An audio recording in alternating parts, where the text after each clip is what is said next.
Ngunit wala ka pa. Hanggang kailan kaya ako maghihintay sa iyo? Bakit ba ganyan?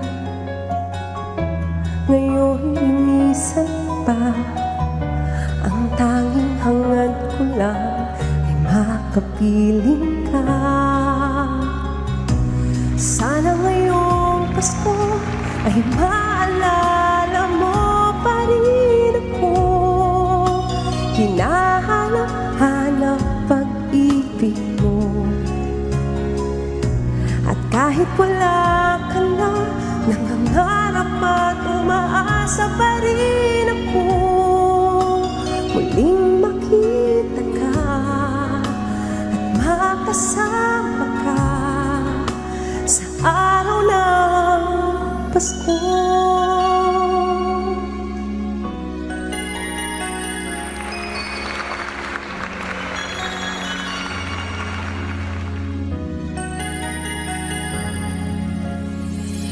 Pasko na naman, ngunit wala ka pa.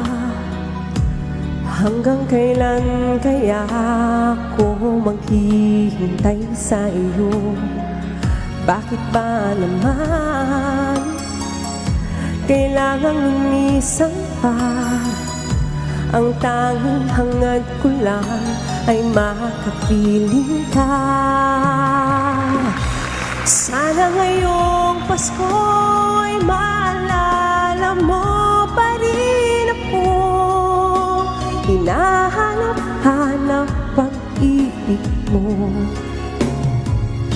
At kahit wala ka na, nangangarap at umaasa pa rin ako.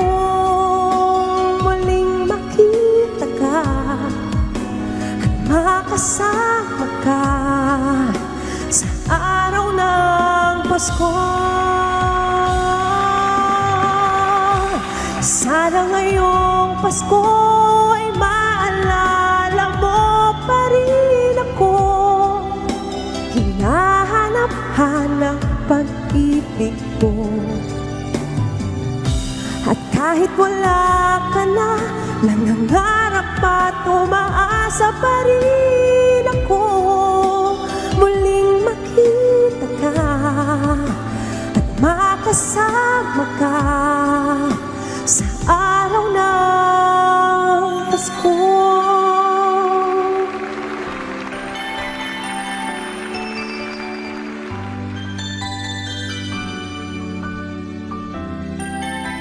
Sana ngayong Pasko. Ayan. Mukhang marami kang pinaiyak ngayong umagang ito, lalo na yung medyo broken-hearted, magki-Christmas season na. Okay. Good morning. Ayan.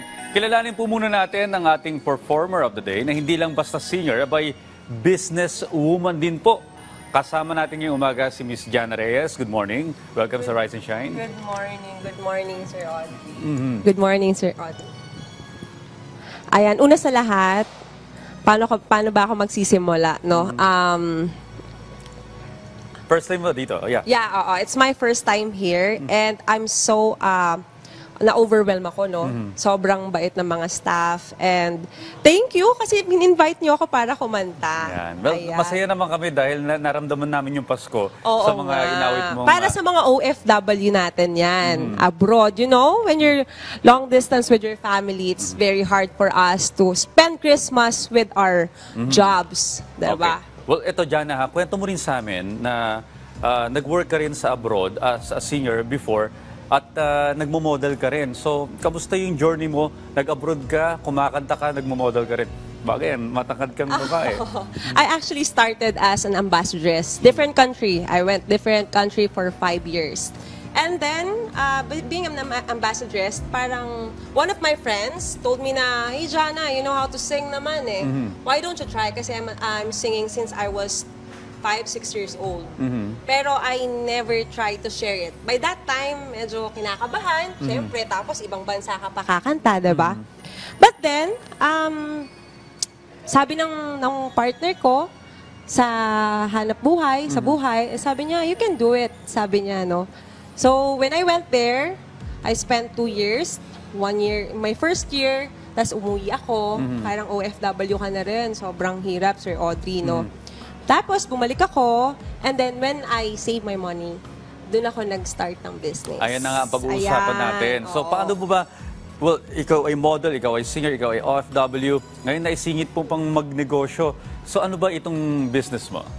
Ang main business natin is, nung una, nag-start kami ng maliit, buy and sell kami ng sasakyan. So, yung unang na-invest namin noon is SUV. And then, maliit lang muna. Tapos, nag-SUV na kami. And then, sabi namin, para lumaki yung pera, bentang gamit, ganon, hanggang sa dumami siya. Ngayon, maganda na rin naman na yung pinaanuhan hanggang sa naisip kong i-pursue yung pagiging nails and lash technicians ko. So, nag-aral ako, aesthetic, lahat. Hanggang naisip ko mag-open din ng spa. So, meron kang spa. Yes. Nag-offer to ng pang nails? Nails, lashes, to pump yourself, everything is there. Maliban sa haircut, pero nandun lahat. Pero ano difference ito? Dahil marami naman talagang mga spa na nagsusulputan yan. Ano Yes, yung unique sa spa mo? The unique of our spa is, siguro yung pag-welcome sa'yo ng tao, number one. Yung scent, yung lahat ng gagamitin sa'yo iba, na dun mo lang makikita. And third, babalik-balikan mo kasi the best yung mga, sorry to offer kung alam nila. Kasi sa mga bansang pinuntahan ko, inadapt ko siya. Dinala ko sa Pilipinas. So, yun yung difference may feels niya. ng international spa yung spa mo na mahahanap nila sa ang Facebook page. Relax Spa, Wellness Spa. It's inside the hotel. Pero it's a good, siguro i-search na lang nila si Relax Spa, RELUX, at Wellness Spa. Okay. Yun. Well, bilang panghuli, no, meron ka ba mga upcoming gigs? O saan ka ba pwedeng puntahan ng mga Yes, oo. fans mo? Actually, we have our upcoming event, which is, ang main artist namin is Miss Aiza Seguera. Yun. Nakasama rin lang namin nung isang araw Yes, dito sa studio. Oo. Ang concert namin will be held in Quezon City, in Timog.